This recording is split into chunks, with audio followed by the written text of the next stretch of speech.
Hello student, आज MCom final की marketing research की क्लास में primary data, secondary data, primary data के सोर्स, सेकेंडरी डेटा के sources and advantage and disadvantage के बारे में पढ़ेंगे। कि प्राइमरी डेटा, सबसे पहले हम बात कर रहे हैं प्राथमिक समंक। प्राथमिक समंक उन समंकों को कहते हैं जो विपणन अनुसंधानकर्ता द्वारा पहली बार आरंभ से अंत तक बिल्कुल नए सिरे से एकत्रित किए जाते हैं। प्राथमिक समंकों को इकट्ठा करने के लिए निम्नलिखित 3 विधियों को प्रयोग में लाया जाता है: द सर्वे मेथड, सर्वेक्षण विधि, निरूपण विधि, द ऑब्जर्वेशन मेथड और परीक्षण विधि, द एक्सपेरिमेंटल मेथड। अब इन तीनों विधियों के बारे में विस्तार से जानेंगे। सर्वेक्षण विधि, इस तकनीक के अंतर्गत ग्राहकों से प्रत्यक्ष संपर्क स्थापित करना होता है और उनसे विभिन्न प्रकार की सूचनाएं एकत्र करनी होती है। सर्वेक्षण विधि को हम अन्य भागों में बांटते हैं। इसके अंतर्गत आता है व्यक्तिगत साक्षात्कार सर्वेक्षण, टेलीफोन के द्वारा सर्वेक्षण, पत्राचार सर्वेक्षण, तथ्यात्मक सर्वेक्षण, मत सर्वेक्षण, व्याख्यात्मक सर्वेक्षण और संगणना सर्वेक्षण और निर्देशन सर्वेक्षण। फिर हम आगे बात करेंगे निरूपण विधि या ऑब्जर्वेशन मेथड। शोध की इस विधि के अंतर्गत समंकों को एकत्रित करने का साधन सूचकों की क्रियाओं का निरीक्षण करना होता है। इस विधि में कोई साक्षात्कार नहीं लिया जाता, लेकिन कभी कभी निरूपण के साथ साथ कुछ अतिरिक्त सूचनाओं की प्राप्ति हेतु कुछ मामूली प्रकार का साक्षात्कार कर लिया जाता है। नेक्स्ट हम परीक्षण विधि के बारे में बात करेंगे कि परीक्षण विधि क्या होती है। परीक्षण विधि या एक्सपेरिमेंटल मेथड, इस शोध का उद्देश्य आश्रित चरों जिनको विभिन्न तकनीकों के प्रयोग से नियंत्रित किया जा सकता है का संबंध बताना होता है। इस विधि के अंतर्गत प्राथमिक समंकों को प्राप्त करने के लिए पैमाने मॉडल, स्केल मॉडल या नियंत्रणीय परीक्षण या कंट्रोल्ड एक्सपेरिमेंट की स्थापना की जाती है, जिससे कि वास्तविक स्थिति जानी जा सकती है। इसमें स्केल मॉडल वो होता है जिसमें कि ऐसी स्थिति बनाने से जिसमें कुछ चरों को बदलकर अन्य को स्थिर रखा जाता है। यह विधि इस धारणा पर आधारित है कि छोटे पैमाने पर परीक्षण इस बात का अच्छा संकेत होता है कि बड़े पैमाने के परीक्षण से क्या आशा की जा सकती है। इस प्रकार यह विधि विपणन अनुसंधानकर्ता को समझने में मदद करती है कि पूरे बाजार को प्राप्त करने के लिए किस प्रकार के अवसर, सफलता के अवसर कम है या ज़्यादा। इस विधि का अधिकतर प्रयोग बाजार परीक्षण में ही किया जाता है। नेक्स्ट हम बात करेंगे सेकेंडरी डेटा या द्वितीयक समंक किसे कहते हैं। वे समंक जो पहले ही अन्य संस्थाओं या व्यक्तियों के द्वारा इकट्ठे किए जा चुके हैं और शोधकर्ता जिनका केवल प्रयोग ही करता है, द्वितीयात्मक समंक कहलाते हैं। सेकेंडरी डेटा को निम्न प्रकार में क्लासिफाइड या वर्गीकृत किया गया है। इसमें फर्स्ट है जनगणना एवं रजिस्ट्रेशन समंक। इसमें निम्नलिखित सम्मिलित किए गए हैं। प्रत्येक सरकार के जनगणना एवं सांख्यिकी विभाग द्वारा एकत्रित किए जाते हैं, जैसे कि कृषि संगणना में, निर्माण उद्योग संगणना में, सरकारी संगणना में, खनिज उद्योग की संगणना में, जनसंख्या की संगणना में, थोक व्यापार की संगणना में, सेवा उद्योग की संगणना में। कंपनियों संबंधी रजिस्ट्रेशन समंक इंटरनेट या ऑनलाइन डेटाबेस को भी प्राप्त किया जा सकता है। वाणिज्यिक आधार पर विक्रय के लिए संकलित समंक भी द्वितीयक समंक में आते हैं। व्यक्तिगत परियोजना प्रतिवेदन जिनका एनसाइक्लोपीडिया में सार्वजनिक रूप से प्रकाशन न हो चुका हो, पुस्तकें, बुलेटिन, पत्रिकाएं आदि सभी द्वितीयक समंक प्राप्त करने के लिए उपयोगी होती है। विपणन शोध में द्वितीयक समंक की जो उपयोगिता है उसके बारे में हम बात करेंगे। द्वितीयक समंकों का प्रयोग या इसकी उपयोगिता समस्या को समझने में सहायक होती है, परिकल्पना के निर्माण में, हाइपोथेसिस फॉर्मेशन में, जैसे कि द्वितीयक समंक विपणन समस्या में परिकल्पना निर्माण में, अन्वेषणात्मक खोज में महत्वपूर्ण भूमिका निभाते हैं। ये समंक अन्य प्रकाशनों एवं सामग्री से प्रस्तावित किए गए होते हैं।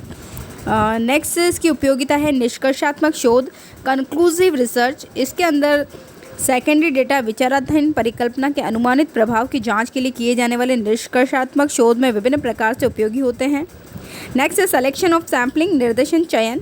निर्देशन के चयन में भी सेकेंडरी डेटा की महत्वपूर्ण भूमिका होती है। बिना सेकेंडरी डेटा के समग्र को परिभाषित किया ही नहीं जा सकता।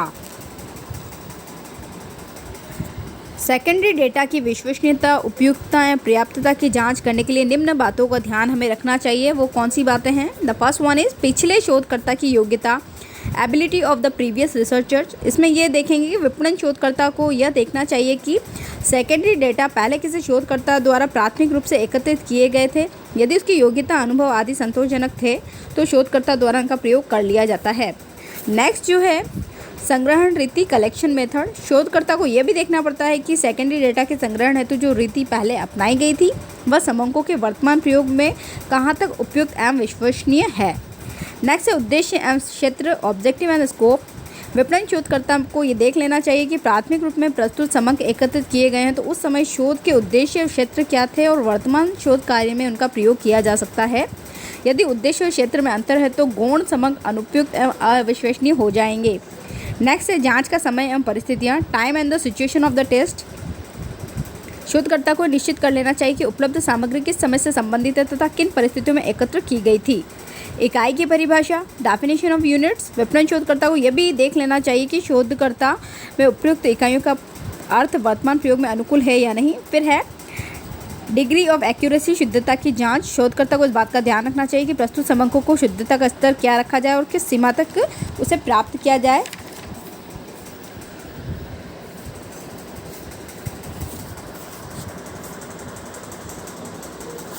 Source of the secondary data. Secondary data को हम कहाँ से प्राप्त कर सकते हैं? पब्लिश प्रिंटेड सोर्सों से, जैसे बुक्स होती है, जर्नल होते हैं, पीरियोडिकल्स होते हैं, magazines, newspaper. Published electronic sources जैसे ई जर्नल में से प्राप्त कर सकते हैं, जनरल वेबसाइट पर और वेब ब्लॉग पर भी जाकर हम इसे देख सकते हैं। अनपब्लिश जो कि प्रकाशित नहीं हुए हैं, वैसे पर्सनल रिकॉर्ड में जैसे डायरी है, लेटर्स है, गवर्नमेंट रिकॉर्ड्स हैं, जनसंख्या का डाटा है, पॉपुलेशन का डाटा है, हेल्थ का रिकॉर्ड है, एजुकेशनल इंस्टीट्यूट रिकॉर्ड है आदि।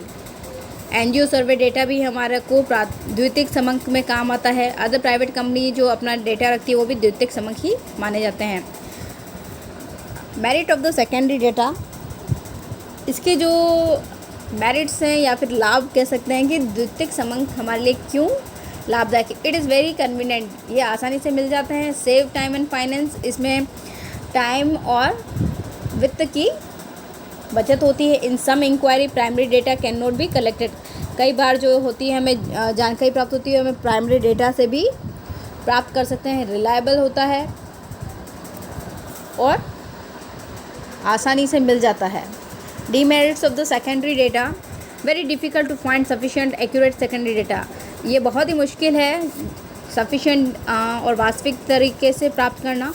Very difficult to find secondary data which exactly fulfil the needs of the present investigation. जो हम वर्तमान में इन्वेस्टिगेशन कर रहे हैं कुछ, तो उसके लिए हमें जो डेटा की आवश्यकता होती है वो एग्जैक्टली सही मिल जाए, ऐसा थोड़ा कठिन होता है। Extra caution is required to use secondary data. हमें बहुत ही सावधानी रखनी पड़ती है द्वितीयक समंक को इस्तेमाल करने में। Not available for all types of inquiry, सभी प्रकार की अध्ययन या जानकारी के लिए आसानी से उपलब्ध नहीं हो पाते हैं। Evaluation of the secondary data, निम्न बातें हमें ध्यान में रखनी पड़ती है सेकेंडरी डेटा के मूल्यांकन के लिए। अवेलेबिलिटी, ये है अवेलेबल है या नहीं, रिलेवेंट होने चाहिए, एक्यूरेसी इसमें होनी चाहिए एंड द सफिशिएंसी इसमें होना आवश्यक है। Conclusion, secondary datas informative previously gathered for। Conclusion के रूप में हम ये कह सकते हैं निष्कर्ष के तौर पर कि प्राथमिक डेटा की तरह ही सेकेंडरी डेटा भी होते हैं, लेकिन सेकेंडरी डेटा हमें पूर्व में जो विपणनकर्ताओं ने, शोधकर्ताओं ने जो डेटा प्राप्त किए हुए हैं उनको पब्लिश कराया हुआ है, उसमें हम आराम से सेकेंडरी डेटा या द्वितीयक समंक को देख सकते हैं, जिससे कि हमारी जो रिसर्च होती है उसमें एक्यूरेसी ला सकें।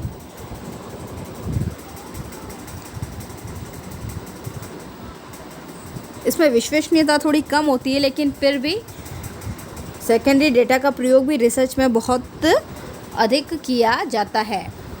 अब नेक्स्ट क्लास में हम इसके आगे के टॉपिक के बारे में, इसकी एडवांटेज डिसएडवांटेज हमने पढ़ लिए है। नेक्स्ट क्वेश्चनरी पढ़ेंगे हम अगली क्लास में।